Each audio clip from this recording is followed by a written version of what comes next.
તે લેન્ડસ્લાઇડ સેન્ટિનલ છે, જે મેઇનલી એનું ફોકસ છે ને કે આપણે કેવી રીતના લેન્ડસ્લાઇડથી બચી શકીએ તેના પર છે, બરાબર.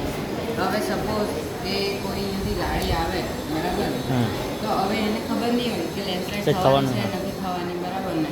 સો આ જે સેન્સર જેવું લાગેલા છે તે કેવું કે ડિટેક્ટ કરે વાઇબ્રેશનને. હવે જો અગર આપણે વાઇબ્રેશન થાય, આ જો લેન્ડસ્લાઇડ થઈ ગઈ, હવે અહીંયા બેરીકેડ જે છે તે ક્લોઝ થઈ ગયું.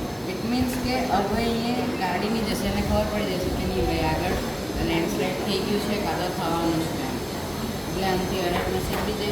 આનાથી જે માઉન્ટેનના નીચેના જે વિલેજીસ હોય, છોટા છોટા હાઉસીસ હોય, તેને પણ આપણે પ્રોટેક્ટ કરી શકીએ અને ગાડીઓને પણ આપણે પ્રોટેક્ટ કરી શકીએ. બીજું, અગર આમાં આપણે વધારે સેન્સર્સ ઇન્ક્લુડ કરતા છે તો નેચરલ કેલામિટીઝ જેમ કે અર્થક્વેક કે લેન્ડસ્લાઇડ એ બધા આપણે પહેલાંથી પ્રિડિક્ટ કરી શકીએ અને પહેલાંથી જ પ્રિડિક્ટ થઈ જાય તો પહેલાંથી શેર કરવાની ટ્રાય કરી શકીએ.